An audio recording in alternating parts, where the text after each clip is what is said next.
On today's show, going to be doing a 76ers offseason preview. Going to take a look at their upcoming free agents, do some predictions, who will stay, who will go. Also take a look at their cap space, their top priorities, and a whole lot more here on today's 76ers. Now, but before we get into it, we are officially in the month of May, which means the NBA draft lottery and perhaps the future of the 76ers will be decided this month on Monday, May 12th. Sixers have the fifth best odds at getting the number one overall pick. And if you want the Sixers to win the NBA draft lottery, get the number one overall pick, and draft Cooper Flag, hit that thumbs up icon and like the video. So let's begin here with the Sixers players that are under contract for next season. Of course, the big three in Joel Embiid, Paul George, Tyrese Maxey, all signed long-term. And then some young guys, Jared McCain, Adem Bona, still on their rookie deals. And then Rookie Council was recently signed to a contract. It is unguaranteed, so they could cut him with no repercussions. But I imagine at that cheap price, about $2 million salary, they'll want to keep Rookie Council around. So just 6 guys right now under roster. You take a look at their free agents. Quentin Grimes, a restricted free agent.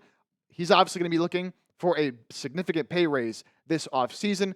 Kyle Lowry as well, an unrestricted free agent, as is Guerschon Yabusele, an unrestricted free agent, which we'll talk about how that makes things complicated with re-signing Guerschon this offseason. Then these 6 guys have either team or player options that either themselves or the Sixers will have to decide on. Kelly Oubre, Andre Drummond, Eric Gordon all have player options at those respective prices, so they will have to decide whether they want to opt in and return to Philadelphia or opt out and hit the open market. Then Lonnie Walker, Jared Butler, Justin Edwards all have team options, so the Sixers will decide if they want to retain those players or not. Now, with just 6 players in the roster, Sixers are still significantly over the salary cap space. Right now, their projected salary cap space, practical cap space, at negative $18 million. Now, the maximum cap space they could have, negative $5.5. The difference between these two is if they decline the player options and the team options, all those guys do not return. That is the most cap space they could have, obviously still in the negative with those big salaries of Embiid, Paul George, and Tyrese Maxey. But they are under the first and second apron, which is very important when you consider team building and all the restrictions that do come with being over these aprons. Now, only $18.6 million of space under that first apron, and with having to bring back Quentin Grimes and probably Guerschon Yabusele, Kelly Oubre as well, they're probably going to end up over that first apron, but hopefully they can stay just under that second apron to avoid some of those team-building restrictions. Of course, they are loaded with a potential top 5 pick in this year's draft. Currently the 5th best odds for number 1 overall. It is a top 6 protected pick, so if it falls 7, anything past that, it does go to the Oklahoma City Thunder, so the Sixers are hoping and praying they can keep that first-round pick this year, at least in the top 6, but maybe jump up into the top 4 and number 1 overall. And Philadelphia was also able to trade back for their second-round pick in the Quentin Grimes trade this past trade deadline, which sits at number 35 overall. Pretty valuable second-round pick right there. Now, as we look ahead to free agency, these are what I think are the top priorities for the Sixers and what they need to consider when making additions, deciding who stays and who goes on this roster. Number 1 obviously has to be health, and I think you can't control health. Of course, you can only do so much when it comes to eating right, working on your body when it comes to guys like Embiid and Paul George. They have to pray these guys can stay healthy, but also signing people who don't have long injury histories, who are younger, which is another one of my priorities. Getting more youth in here because last offseason, Daryl Morey signed a lot of older veterans that just could not stay healthy. They need more depth as a whole. I think that starting 5, assuming Grimes, maybe Yabusele is back, is pretty set, but they could use some more depth. And also, you have to maximize that draft pick if you keep it. Whether you take an impact player in the top 6 or you use it in a trade, you need to get the most out of it because ideally you're not picking this high again moving forward. Before we get to all the Sixers free agents and my predictions on if they stay or if they go, get in the comment section. You let me know what you think the number 1 priority is for the Sixers this offseason. Is it one of the 4 things I mentioned? Is it something else? Get down in the comment section right now. So we'll start with the restricted and unrestricted free agents, beginning here with Quentin Grimes, who's obviously due for a big bag after he had quite a second half of the season. Once the Sixers were out of it, he stepped in and he was dropping 20, 30, even 40 points like it was nothing. Obviously, you want to see what he can do when there's more pressure and he's actually playing for something, but he definitely played himself into a pretty big contract. The question is how big, because he's restricted, so the Sixers can match any offer he gets, but they need to have some room as well for Guerschon Yabusele, which we'll touch on in a minute. My projected contract for Grimes right now, about $50 million a year, 3 years, 45. Now, there's not a whole lot of teams that can offer Quentin Grimes much bigger of a contract. The only real threat is the Brooklyn Nets. If they do decide they want to splurge and either bring in Quentin Grimes or make the Sixers have to pay more for him, they could offer him somewhere in the neighborhood of $20 million per year.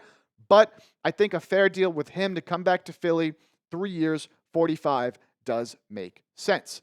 Now we got Guerschon Yabusele. Whereas Quentin Grimes was restricted, where the Sixers can match any offer he gets, Guerschon Yabusele is unrestricted, and they're obviously over the salary cap, so they cannot sign him using open salary cap space because they have none. I think they want to retain Yabusele as sort of a reclamation project this year, coming back to the NBA after being overseas for a while and played very well in Philly and was a fan favorite. And the Sixers have said they would like to keep him this offseason, but the contract stuff becomes really complicated when you consider how much money he can make. Now, there's two ways the Sixers could sign Yabusele this offseason. Again, they can't sign him with cap space, so they're going to have to either use the taxpayer mid-level exception or the non-taxpayer mid-level exception. Ideally, for the Sixers, they use the taxpayer mid-level exception. It pays him less money, but then they get hard capped at the second apron, whereas if you use the non-taxpayer mid-level exception, more money for Yabusele, but the team gets hard capped at the first apron, which means it's almost impossible for them to really re-sign both Grimes and Oubre. So ideally, you do get Yabusele at that cheap deal, 1 year, $5.7 million, and then you can have the ability to re-sign him to a bigger deal next offseason. Now, if he does leave in free agency, I could see him signing for somewhere around 3 years, $33 million on the open market with another team, maybe like the San Antonio Spurs. That's going to be the question. What is his market? How much money will he command? Because the Sixers would like to sign him for 5.7. 14 seems a bit much for what he might get in the open market, so I think his number comes somewhere in between those two, but we'll have to see where Yabusele's priorities lie. I'm sure he wants to cash in after being out of the league for a while. Then we get to Kyle Lowry. Kyle Lowry said he wants to be back. Obviously didn't play a whole lot last year, was injured, and when he was on the floor, wasn't all that effective. He's really getting up there in years. Some thought he could retire, but he has said he does want to come back to Philadelphia for one more season. For him, look, I'm fine with him coming back, and I think he probably will come back at the vet min, which was someone with his years of service, which is 10 plus years in the NBA. Vet min is $3.6 million, so I do think Lowry will be back. Also, if I had to predict it, I think Quentin Grimes does return. I do not think Guerschon Yabusele will be on this team next season. Then we get to Kelly Oubre Jr., and this kicks off the guys who have options, either player or team options. Kelly Oubre has also been a fan favorite for Philadelphia, kind of that glue guy, just fits in with any lineup you put out there on the floor, a hard-nosed defender, obviously athletic, can get to the rim.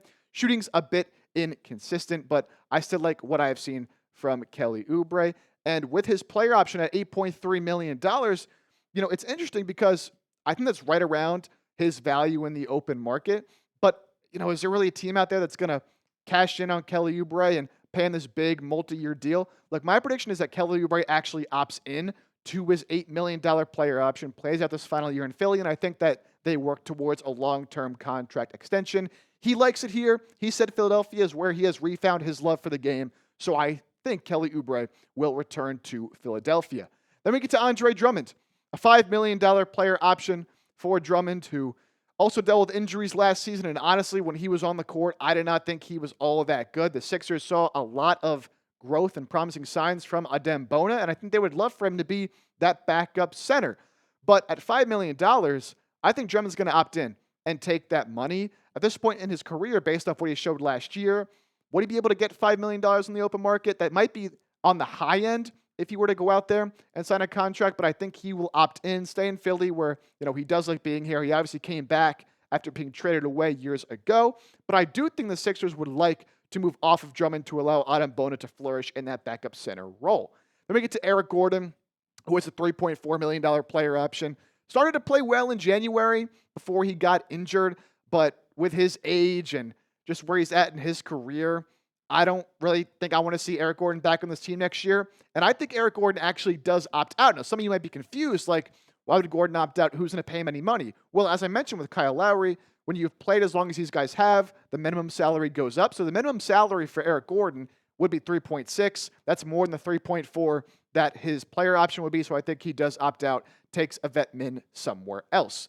Let me get to the team options. These guys, the Sixers aside, if they are back or not, Justin Edwards, this is a no-brainer to me. Undrafted free agent pickup out of Kentucky, former top 3 recruit, the first ever top 3 recruit to go undrafted. What a find here by Daryl Morey. He was tremendous, really in the second half of the season. Just over 10 points, shooting 45% from the field, and especially the last couple of months, just showed so much offensively and is also a very versatile and good defender. Sixers, they're going to pick up his option. Obviously a no-brainer here, and I assume eventually work towards a long-term deal because obviously a Philadelphia kid, hometown kid, showed so much promise, and I would love to see him play some meaningful minutes for this team, hopefully next season. Then we get to Lonnie Walker, $2.9 million team option. He had some good moments for the Sixers, some good scoring games here and there after they signed him. Also, with him coming back to the NBA after having some time overseas, but I don't think the Sixers will pick up his option. They're trying to save some money on the margins here and make sure they stay under those aprons, especially that second apron, and I don't think he's someone that they're like, we need to bring back. Even though he did play well, I think he has earned himself another contract in the NBA, at least at the minimum level. I don't think it's going to be in Philadelphia. Then Jared Butler. I'm actually a big fan of Jared Butler. I liked what he showed after he came over from Washington in the Reggie Jackson trade. You see 9 points, just under 4 assists, and shot it pretty efficiently from the field and from 3.